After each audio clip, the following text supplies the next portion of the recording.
एक बार एक गुरुजी ने अपने कुछ चेलों को बुलाया और चेलों से कहा एक काम करो, जाओ तुम लोग परोपकार करके आओ। तो गुरुजी के 4 चेले थे। कहा किसी दिन दुखिया की सहायता करना, कोई वृद्ध माता हो चल न पा रही हो तो उसे उसकी सहायता करना, कोई परेशानी में हो उसकी सहायता करना। तो चारों चेले गए महाराज, पिपरा चौराहे पर पहुंचे।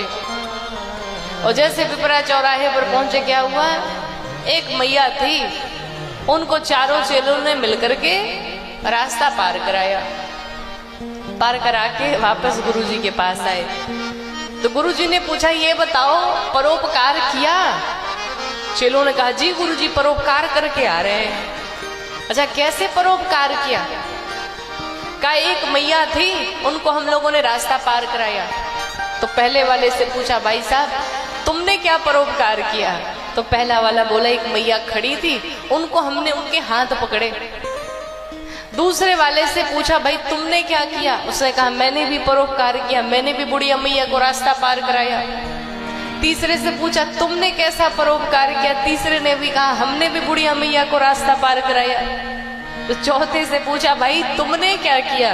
तो चौथे ने भी कहा हमने भी रास्ता पार कराया। अब गुरुजी सोचे कि सबने एक ही बुढ़िया को रास्ता पकड़ाया, रास्ता पार कराया, ये बात कुछ समझ में नहीं आई।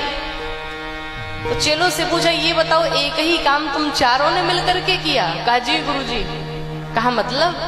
कहा एक मैया खड़ी थी चौराहे पर, अब वो हम लोग को लगा कि वो पार जाना चाहती हैं, तो एक हाथ हम दोनों ने पकड़े, एक हाथ हम दोनों चेले ने पकड़े, और दोनों हाथ पकड़ के वो जाना तो नहीं चाहती थी पार, पर जबरदस्ती उनको पकड़ के पार करा दिया।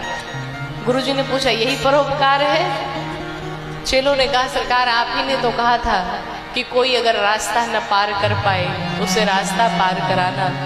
चेलों उनकी बातें सुनकर के गुरुजी मुस्कुराने लगे, बेवकूफो इसे परोपकार नहीं कहते। अब जबरदस्ती का कोई पकड़ के पार कराने लगे तो ये परोपकार थोड़ी है। परोपकार का मतलब है किसी असहाय व्यक्ति की सहायता करना। एक चरित्र आता है गयासुर का। गया जी गए हैं आप लोग? गया जी जहां पर श्राद्ध पिंड दान किया जाता है अपने अपने पितरों का।